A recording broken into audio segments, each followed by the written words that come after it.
Good morning. And it's a beautiful morning in New York City, right before the New Year's. So I've got a symbol of 2023 there. I think a lot of us are going to be happy to look at 2022 in the rear view mirror. I know I'm one lady that's going to be real happy to see 2022 exit. And what are we looking at? It seems to me the field of what we can do is wide open, limited only by our imagination and our will to change. And I think, based on the statistics that I'm reading, the will gotta be there. We can't afford a gridlock Congress. Not this year. This is indeed a pivotal year. I've explained a lot of my wish lists last week. I'm going to kind of add to what I think is important this week and ask you, what's important to you? These are things that we should be considering. We need a Speaker of the House. You know, it can come from any one of us. Any one of us who espouses the people's wishes could be the next Speaker of the House. If you let it go the way it's going in Congress today, we may very well have gridlock. And this is not a year for gridlock. We've had so far $165 billion in damages, and that's not counting the people who have been ravaged by whether it's COVID, addictions, gun violence, or weather extremes. The last weather extreme took 37 lives in Buffalo and 60 lives across the country. The country experienced extremes in cold, extremes in heat, flooding, fires, droughts, and glacier melt. Now I ask you, can we afford a Speaker of the House that isn't in tune with the people's wishes? We've got pollution all over. Pollution is causing asthma, heart attacks, and other diseases. And what has the Supreme Court done? It's kind of put a handicap on executive orders to get pollution control. But more than that, the Inflation Reduction Act, which has $370 billion earmarked for infrastructure over 10 years, it's also allowing liquefied gas to flourish. In that environment, we're counteracting whatever good we're doing in terms of curbing carbon emissions. I've said it once, I'll say it again.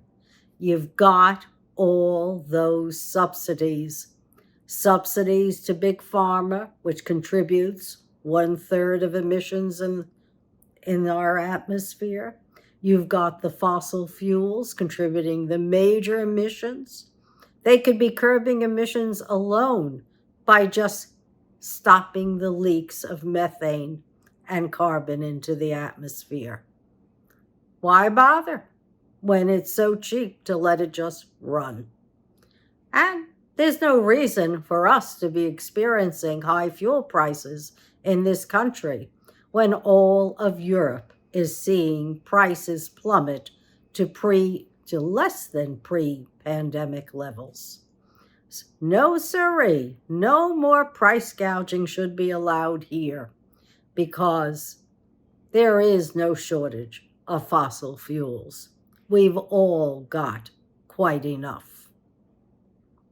My plan would be, let's start decreasing those subsidies.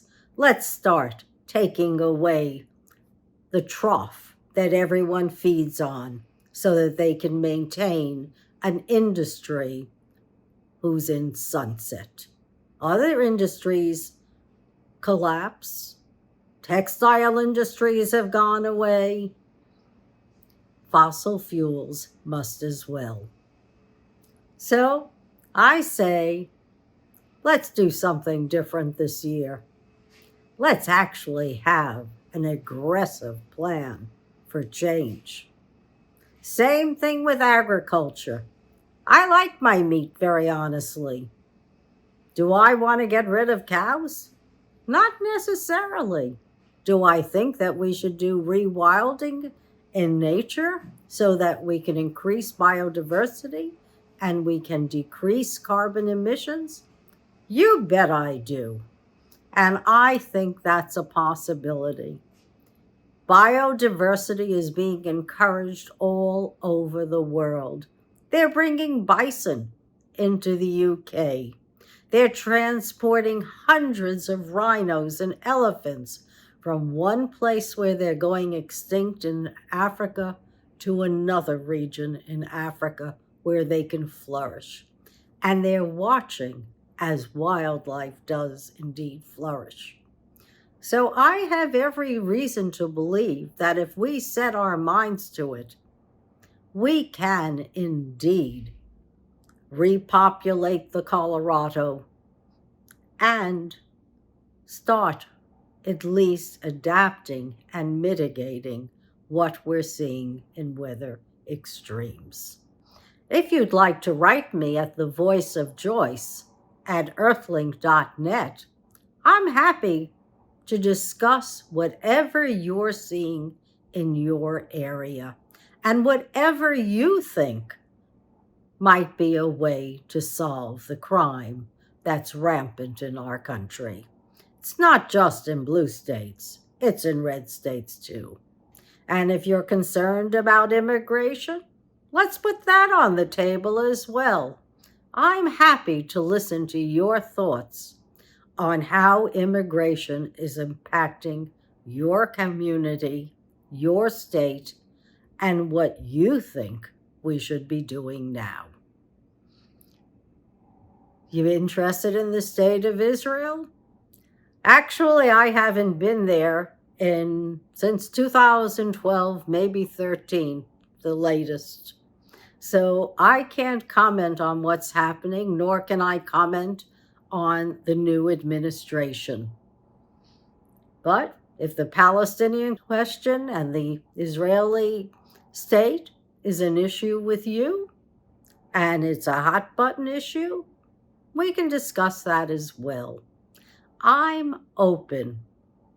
For me, America comes first. I'm an American.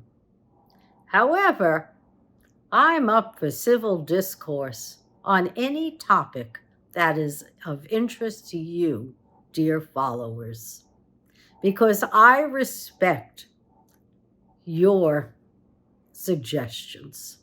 And I usually listen to them. I certainly do it when I have reaction videos. I like to play the music my audience likes to listen to. It gives me great pleasure. And I think art, music, that's part of our civilization. That's what we need in order to really thrive. And it's probably good for everyone, along with so much else. I took a trip down memory lane yesterday.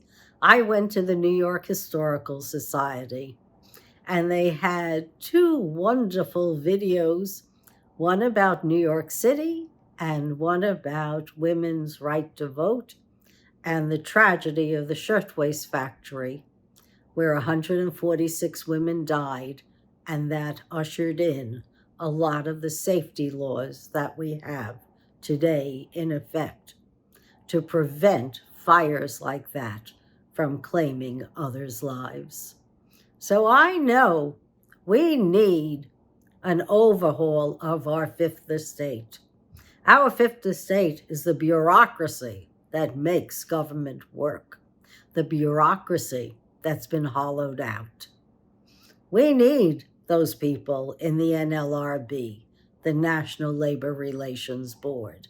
We need EPA to curb emissions at warehousing complexes, those huge complexes that are logistics for the LA ports. No reason those diesel 18-wheelers can't be electric, and they can't be electric now or phased in within the next year or two. That's part of the Inflation Reduction Plan anyway, and phasing it in would save the community from health problems, which only costs us more in the end.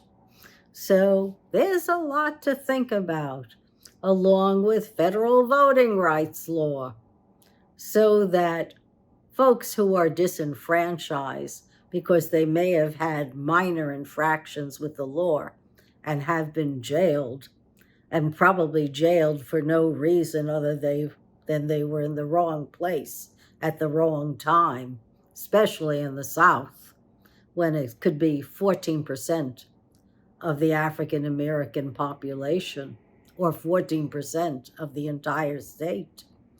Those folks deserve the right to vote. And folks who are in jail deserve the right to vote too. They haven't been convicted of any crime. So there's a lot of laws we got to work on. We got to work on the voting rights bills. We've got to work on climate. We've got to work on crime. We got immigration. And I would like, with immigration, to codify the legality of the DACA kids when they turn 18, and the TIPS people as well. Those are temporary permanent visas for folks who have escaped terrorism or drug cartels in their own countries, and they're here permanently from countries like Ecuador or Haiti or other places, and they're law-abiding citizens. They deserve the right to vote, and so do the DACA kids. So there's a lot of work to be done. We can't afford a gridlocked Congress. No sirree. And if the New York Times is saying, hey, anyone could be Speaker of the House, you know, it might be something for all of us to ponder. Someone who's not that political and likes to see things done. I've had enough, truthfully, of looking at that massive ship of state and watching it turn. And it does turn, but it's ever so slow. And another point is the unemployment numbers and how we give out unemployment benefits, and also the minimum wage. The 48,000 kids in California who were on strike for 6 weeks, they finally ended their strike through the efforts of the union that they're a part of, the UAW.